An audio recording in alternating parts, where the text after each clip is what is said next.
This is He Knows Everything, bringing you their heat far. Let's talk about it, man. Because I feel like the need to break this down. And when you break stuff down emphatically, it teaches people a cardinal rule. It teaches them a fundamental and an elemental and a rudimentary truth. Now let's get into the truth of the fact of the matter. Let's get into the cold-hearted, unadulterated, and cutthroat truth-telling fashion. What is that? Michael Jordan was feared by basketball players. Shaquille O'Neal, the opposing size that Shaquille O'Neal had, when he came into the league, he was intimidated. He was in awe. He was in fear of Michael Jeffrey Jordan. He talked about it. He alluded it. Do you see the size of Shaquille O'Neal? It's a things that make you say, It's a things that make you say, Charles Barkley. Charles Barkley don't back down from nobody. But Charles Barkley told you that he was afraid of Michael Jeffrey Jordan. It's a things that make you say, It's a things that make you say, Karl Malone. Karl Malone don't back down from nobody. And Karl Malone was going at it with the Bulls. But Karl Malone will tell you, Michael Jeffrey Jordan, this guy right here struck fear in me. Because this guy made me understand that I had to be intimidated by his greatness. Michael Jordan's greatness personification that can only be hindered. The motherfucker can't be stopped.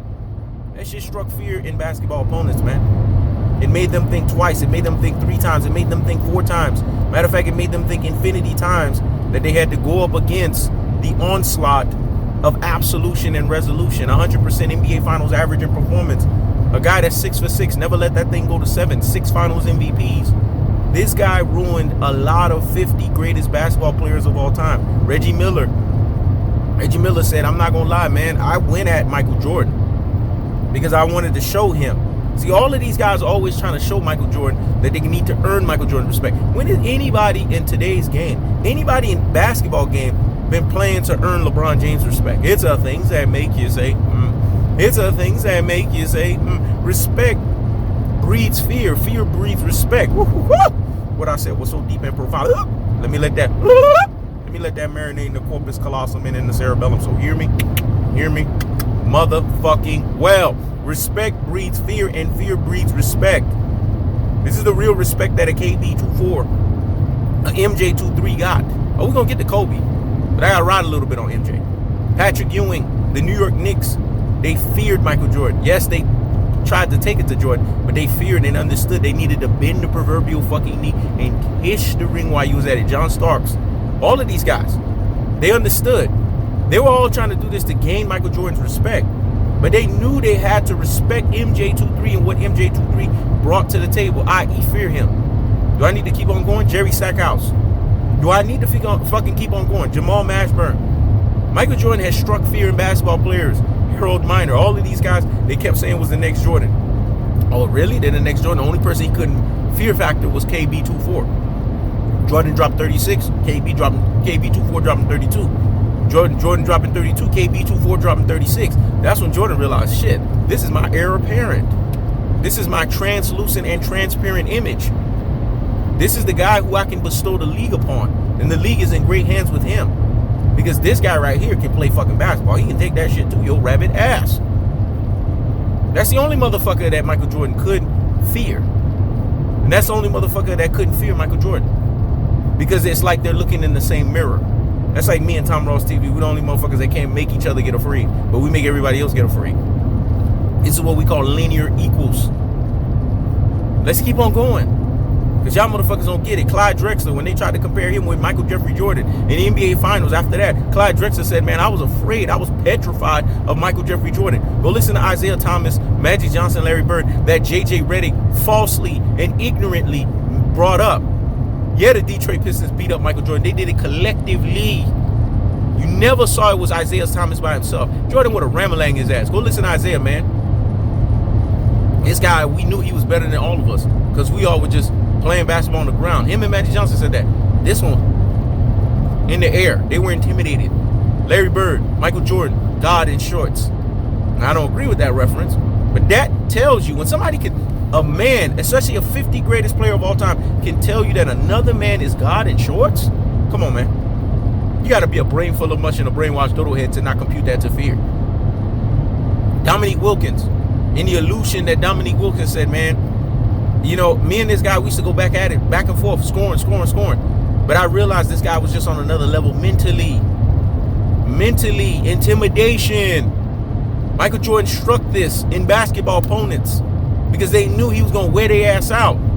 MJ was always a guy that was always looking for that log on the fire. I understand that mentality because I strike fear and intimidation to people on YouTube. That's why I'm undefeated in debates, undefeated in every aspect, because I have the Michael Jordan KB24, Kobe Bean Bryant intimidation factor. But I need to fucking keep on going because I can break this shit down all fucking day. Kobe Bryant. The fear factor that Kobe Bryant struck in basketball players. The fact that Kobe Bryant was able to show basketball players that when it's all said and done, this is the way that I'm playing the fucking game. This is the way that I'm bringing the game of basketball to its delineation. This is the way that I'm bringing basketball to its pivotation. This is the way that I'm letting motherfuckers know that when it's all said and done, from a basketball standpoint, you can't fucking see me. Do you guys need me to keep on fucking going on? Because I can keep on fucking going on. I can keep breaking this shit down like simple fucking science. KB24 had all of these guys. T-Mac. This guy, man, I can't believe this guy. That's the intimidation factor. That's the fear factor. Listen, man, I'm here to be the greatest of all fucking time. T-Mac was just trying to, he's just in the NBA. I'm just trying to survive. No, I'm here to prove to everybody I'm greater than fucking Michael Jordan. That's an intimidation factor. That's a fear factor. LeBron never showed shit like this. And then the fact that Kobe Bryant went out there and gave you every fiber of being and put the gas on E to damn near nearly fucking prove that feat. It's the things that make you say, It's the things that make you say, Go listen to Klay Thompson. Go listen to Stephen Curry. Man, every time you play against Kobe, they don't say this shit about LeBron James. They were straight taking it to LeBron in those finals. They weren't afraid of no fucking LeBron James. But they all had adulation and respect for Kobe Bryant because of the fear element, the intimidation. Draymond Green, I learned a lot of my tough guy ways from Kobe Bean Bryant. I suck out mentorship from KB24. He wasn't seeking this shit out from Lefraud James. He was seeking out a payday from Lefraud James. It's the things that make you say, It's the things that make you say, He was seeking out having fun. This is where the Larry Bird reference is. When I want to have fun, I play with LeBron. But when I want to win and win again, I play with fucking Kobe Bryant. That's what he said at his truest and his most properest levels. Go listen to the NBA legends in Magic Johnson. Go listen to NBA legends in Mark Jackson. Mark Jackson at one point said, man, Kobe Bryant to me is greater than Michael Jordan. And he meant that shit. See, motherfuckers say that shit about LeBron James. They don't even fucking mean it. They know they lying through their fucking rabbit ass Latif. They know that they have to psych themselves out. They have to neuro-linguistic program their own fucking brains. But when it comes to Kobe Bean Bryant, that's something you really start having a serious conversation about. There's a serious conversational piece. Do I need to fucking keep on going? Shaquille O'Neal. Kobe, how does my ass taste? Go look at the interview between Kobe and Shaq. Kobe said, I wanted you to get that one. I needed you to get that one so that I can be burnt up and prove to you that when you got one, I was going to go out there and get 2 and fucking 3. You got to understand the mentality of a guy who's an assassin's mentality. These guys are cold-blooded assassins mentality players. LeBron don't have that.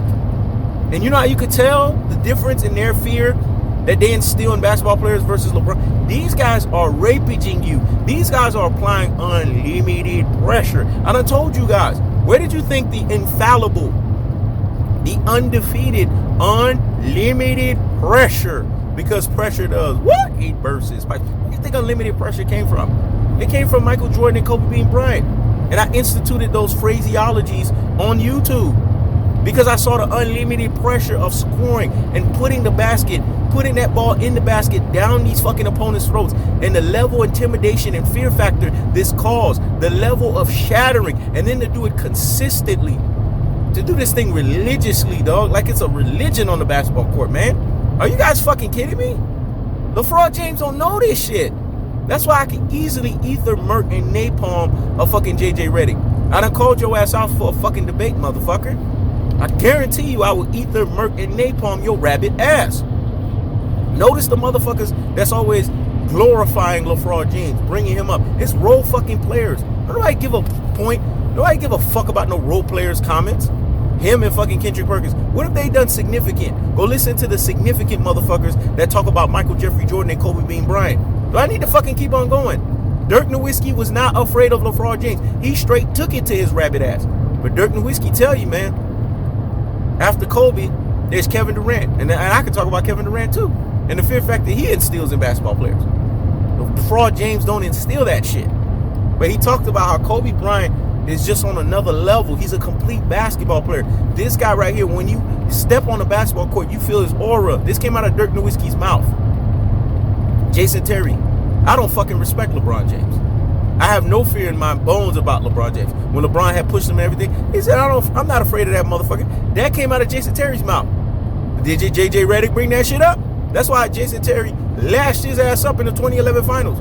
But Jason Terry said, I'm not gonna fucking lie. When it comes to Kobe Bean Bryant, if you don't immediately fear him, you're gonna ultimately fear him. Because he demands that level of respect on the basketball court that you have to be intimidated by him. You have to fear him, or he's going to lash you up. He's going to lace you up. Tony Allen, hellified defender that he is. He said out of his own mouth, I had a Deion Sanders to Jerry Rice situation with Kobe Bean Bryant. You know how Deion Sanders had to gear up for fucking Jerry Rice? I had to gear up for fucking Kobe Bryant. That's the intimidation and the fear factor he brought to the table. Don't get me fucking started, man. Chauncey Billups, the level of reverence and respect that he had for Kobe Bryant. This guy right here has the greatest skills the NBA's ever seen. And he intimidated you on the basketball court because he wore you out with that scoring. He wore you out with just constantly sticking the ball down your damn throat. Why do you think the Michael Jordan and the Kobe Bryant game is universally the greatest game of basketball? JJ Redick don't realize how much he motivated me. I'm doing 2 weeks of this shit. Unlimited pressure. I can hear Michael Jordan say, go ahead, he knows. I can hear Kobe Bean Bryant, and God rest his soul, go ahead, he knows. I'm going to fucking head. Because when it's all said and done, JJ Redick don't understand the shit that he just opened up, the can of worms that he opened up. But see, this is what they're trying to do. Everyone knows that Lefraud James is towards the last leg of his fucking legacy. And his legacy ain't nothing but no damn legacy. He has nothing signature that people are going to remember. So they're trying to find something that's going to stick. But this one right here is not going to stick because this is false. Now, if you tell me he's the greatest finals failure of all time, that sticks in a legacy. If you tell me he lost more NBA finals than he won, that sticks in a legacy. If you tell me he's an abysmal 4 out of 10 NBA finals averager and performer, 40 fucking percent, that sticks in his fucking legacy. And I don't want to hear this 3-6-1, 3-6 mafia. Y'all don't fucking know math. 4-6 mafia. Yeah, 4-6. Y'all sound stupid. Fractions say he's 4 out of fucking 10.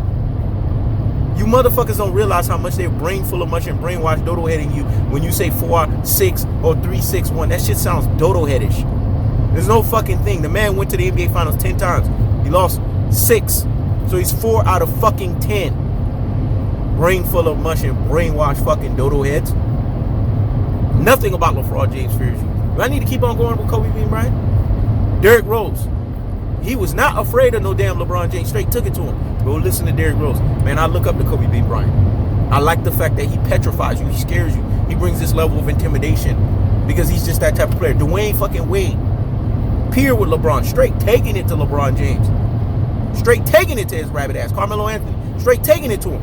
When they play against Kobe, Carmelo knows. Denver Nuggets, NBA playoff. Man, Kobe, man, that guy mentally, he strucks the intimidation factor, the fear factor. Kobe brought a standard to the Olympics. Dwayne fucking Wade. I wanted to gain Kobe Bryant's respect. Do you understand why he wanted to gain that? He give a fuck about gaining no damn Lefraud James respect because Dwayne Wade felt he was every bit on the fucking level of Lefraud James. He knew he could hang with fucking Lefraud James. So why do you need to gain some fucking bullshit ass and fuck shit ass respect like that? Lefraud James don't strike no fear in no damn body. But Kobe Bean Bryant, oh yeah, I wanted him to know that I was here, that I arrived. Why do basketball players do shit like this? Because they want you to know. Kevin Durant, you know, I study Beethoven, I study Mozart, and I study 1A and 1B, and KB 2.4, and MJ 2.3. Matter of fact, 1 and 1 fucking A, that's what he called it. You know, we got to say it the right way. 1 and fucking 1A. These guys have mastered the game of basketball. You see Kevin Durant, he don't hesitate when they ask him who's better between Kobe Bean Bryant and LeBron James. He said Kobe. Kawhi Leonard. These are greats. Notice they went to the Mamba Academy. Where's there a Lefraud James Academy where guys like this are going to? They don't have to go to the shit like that because they've beaten this motherfucker. They've dominated this motherfucker. Why do they need to go to his fucking academy, his school? They look at him as a fucking peer. They don't look at Michael Jeffrey Jordan and Kobe Bean Bryant as a peer. That's the difference. That's the delineation. That's the gulf and the separation. They look at them as something higher, like they're floating in the fucking sky, like they're supposed celestial fucking beings. That's the difference, man. That's the separation. That's the gulf. You can't sit there and compare that with a Lefraud James. So I'm calling your rabbit ass out, JJ Redick. You can't fucking see me, dog. Like John Cena said, you can't see me. You can't see me. You can't fucking see me, bruh. Because I will eat the merc and check your ass. I will napalm you. Fuck with your soul like ether. Show you the across the belly. I prove you lost already. Ew. Will, you better tell somebody. No shit. I will bury your fucking ass. I'm gonna sit there and come out of your flagrant ass mouth and tell us some rabbit ass shit. That's why you was a role fucking player. You know what a role fucking player is? Mind your mouth and know your fucking role. Let me say it again. Mind your mouth and know your fucking role.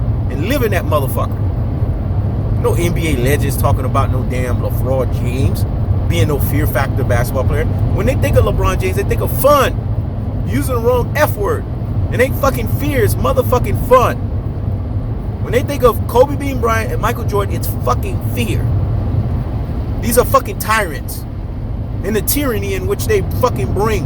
And their tyrannical fucking reign. And tyrannical dynasties. They're dominating motherfuckers. Kobe Bean Bryant did to Sasha Vujacic same shit that Michael Jordan did to Steve Kerr. Do you not understand by Michael Jordan doing that, he ushered greatness into fucking Steve Kerr? When it's all said and done, I keeps the foot on the what? Oh, yeeks. I keeps the foot on the what? Oh, yeeks. This is He Knows Everything. Check it out.